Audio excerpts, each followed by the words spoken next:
All right, so a pretty good start to the week. We had a small W today when it was all said and done. So let's get straight into it. All right, so for those who don't know, we have a strategy that I'm pretty much recapping every single day called Liberty X. And today's price action, we're going to be looking for sells based on all of the confirmations with the model. So pretty much what we're looking for, a couple things. Number one, we want to see what the 4-hour time frame looked like heading into 10 a.m. So the 6 to 10 a.m. candle on the 4-hour, we saw that we had a bearish candle, which means that I want to focus on following the momentum of that to continue lower. Now, second thing, we're looking at Asian range. We ended up breaking to the downside, which also supports the bearish bias. We're also under the VWAP. So pretty much all of the confirmations point to us selling NASDAQ today as far as this specific model goes. Now, last thing we're really looking for is for PO3, looking for some manipulation above the open, closing back below the open, and then shorting that. Now, heading right into 10 a.m., we noticed that we had some fair value gaps below, with the lowest one on the 1 minute being all the way down here. And really from the entries at 10 a.m., that gives us over a 2-to-1 risk to reward ratio, which is what we want to see, right? Now, the only downside to this is we had a push to those targets immediately. So we never really got that manipulation above. So I'm not going to lie, that was something that really sucked, with the grand scheme of how everything ends up playing out, where this was a really good shot at us getting to over a 2R trade, but unfortunately we never really got that pop above price that I usually look for. And that's just the way it goes. We're not going to get everything lined up perfectly each and every single time, but nonetheless, it's about staying consistent with the model. Doesn't mean that we can't have a trade. It just means that the target that I was really looking for was already met. So we got to look at what other targets we can potentially find here, because on the higher time frames, we tapped into a pretty significant fair value gap on the 1 hour down here, and we actually had a very strong wick rejection away, which is what brought us to that 10 a.m. price. So us overall seeing a pretty strong recovery over the last 2 days, moving back to the upside, plus us rejecting off of a fair value gap here is not what we really want to see. Obviously, we want to see price continue lower if we're in sells. However, the main obvious objective to the downside when we were still floating up here, during Asia, London, pre-New York, was exactly this target. So large time frame target was hit before 10 a.m. And then once we actually rolled around to 10 a.m., the sub targets that were kind of created from this impulse up from that fair value gap also got hit. So that's why this was a small winner's day. I honestly didn't expect a big trade once I saw this initial downside move. At that point, I'm like, well, if we get confirmations and I can even squeeze a 1R trade today, I think I'll be happy taking it, just because at this point, for us to be able to even get an entry, we would have to be shifting structure, meaning that we were on a downward slope here. We were downtrending on the smaller time frames. We get this really big pullback into this fair value gap here, and we push away.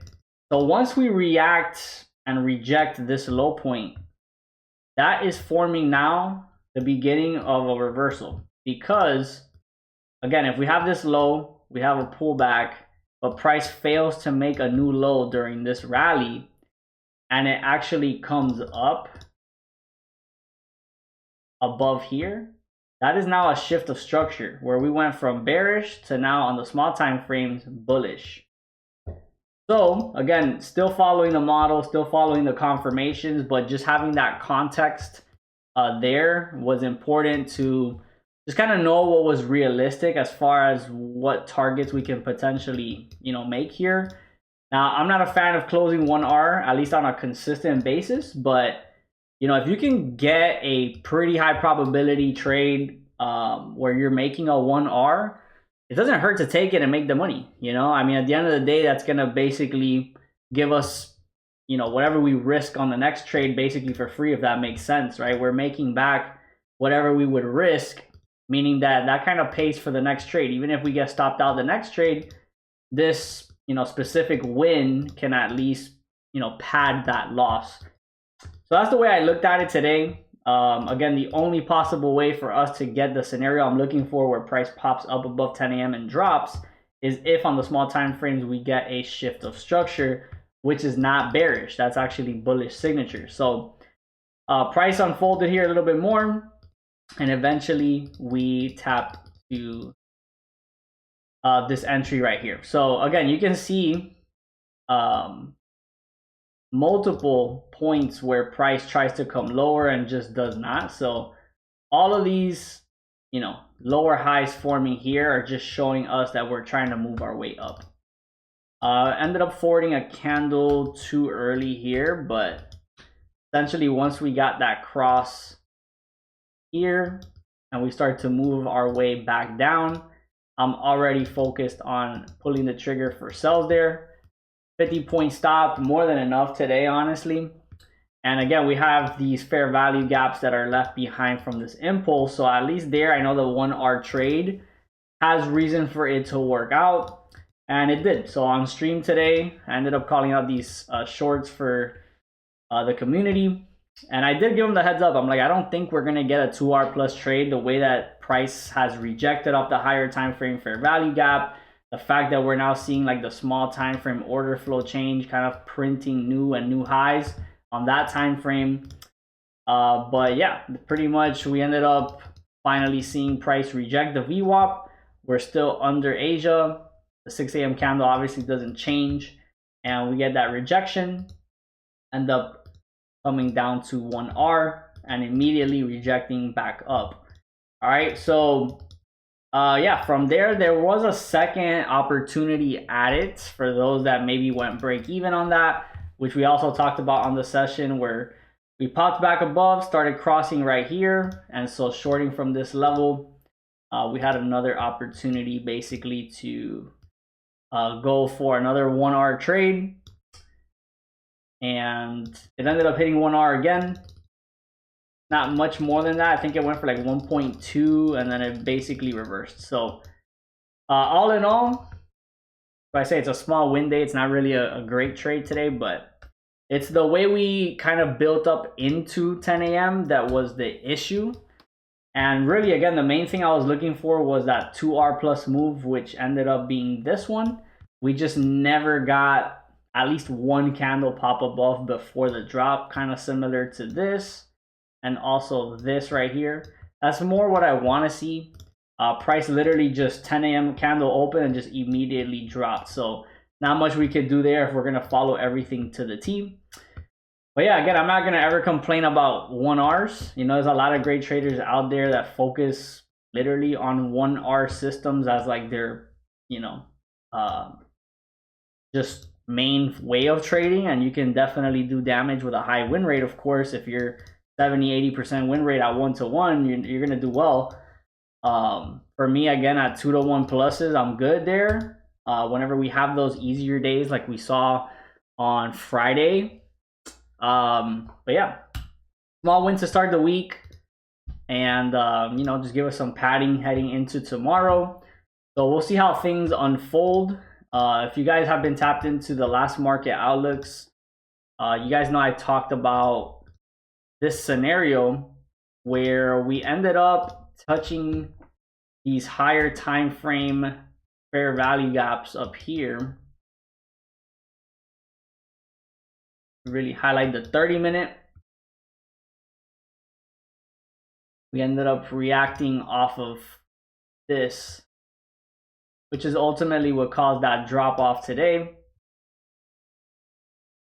before price ultimately ended up rebounding and pushing higher. But it was very obvious that once we tapped into this zone that we would be more focused on selling anyway. So that was very anticipated. But overall, the idea was going to be whether we were going to make new lows or whether we were going to start to shift market structure. Because again, whenever we have these scenarios where we have these major, lows taken out in the market, it looks a little bit different on the futures chart versus if you pull up NAS 100. But regardless, there was a lot of liquidity built up from these lows here. And once we took out those lows, that kind of set the precedent for us to want to get a reversal. Whenever we take out major liquidity areas, whether it's to the upside or the downside, shortly after, price doesn't really have another objective that's very clear to continue lower. So if we have a major liquidity target get hit and we leave behind a lot of imbalance in the market, we're bound to kind of come back up from there and rebalance, which we have now officially seen price do. So now the question, once we react off there and push down, is how far can we push down? Because, ultimately, if price wanted to continue this bearish order flow, we would see price react off of here and continue lower to break this low. However, because this low took out a major liquidity level, that could be the beginning of a much stronger reversal. So therefore, when we get the reaction upwards and we start tapping into those fair value gaps, it may just be a momentary rejection that ends up breaking, and then we start looking at buy side liquidity targets as the next objective for where price may want to go. And it pretty much seems like that's where we're going to be headed towards. Obviously, it's like the middle of Asian range right now at the time of this recording. So yeah, I mean, it's still a little bit premature, but from experience, I know that if we get a rejection off of a fair value gap and then price shifts back above it, it's pretty much hinting to us that, the sellers are not in control. And this really kind of turns into basically an inverse fair value gap. Okay, so if these fair value gaps form and price, taps into it and then rejects, and then ends up closing back above it, it turns into an inverse fair value gap. If we tap into this, price should be able to touch and then just continue dropping. But usually when an inverse fair value gap forms, we're going to have price come into it, look like we're going to end up respecting it, and then ultimately shifting back and invalidating the fair value gap. So that's what turns it into an inverse. So I think at the end of the day, we're probably going to see all of this be an inverse fair value gap in the grand scheme of things, where that means that now price should be headed towards buy side liquidity. So we'd be looking for price to end up breaking this high point up here, and then obviously marking off all of the high points that were left behind, and then maybe eventually even getting all the way up to here. These are obviously more ambitious targets the higher and higher we go. But at a minimum, I do expect for us to hunt down these highs now. So we'll see heading into tomorrow how Asia finishes and London sets up. But if we hover anywhere around here, I would be wanting to see something similar to today, where maybe we get a short-term sell-off that ends up correcting and then taking out these highs. From there, we could always get a rejection back down, but at a minimum, this would be the first play that I'm expecting heading into tomorrow. The only thing that I see to the downside that has some pull for us to want to maybe come back lower at some point is the way that the new week started, where we had this, well, you can't really see it on this specific chart, but when the market opened up on Sunday, we had this gap right here. So this new week open gap is something that I really want to see get rated. You can't see it on this futures chart, but if we look at, like, let's say NAS 100, this is something that I've been marked up. This is the daily candle that opened up as a flat bottom candle right here. So price did not form any wicks to the downside. It just literally came straight up as soon as the market opened. So we should be able to see price come back down there at some point. Now the question is when. So for now, we have 3 days in a row that we had a bullish close, and we're opening Today so far bullish as well. So I think we have the opportunity for us to go and take out these highs and see what happens from there. But that's the next play for me overall based on what I'm seeing right now. So yeah, again, small dub to start the week. Literally nothing crazy whatsoever. A 1-to-1 is nothing much, but anytime you can not take a loss or a break even, if you can make anything in the market, you take what you can. So we'll see what's up tomorrow for stream. We have obviously Thanksgiving coming up in 2 days. And then Friday, I don't really know what to expect coming off of a holiday. Maybe some stuff there, but for the most part, today and tomorrow was really like the main days that I wanted to try to take advantage of what we could have priced. So we'll be back tomorrow for Thanksgiving and see what we get. So much love, y'all. See you on the next one.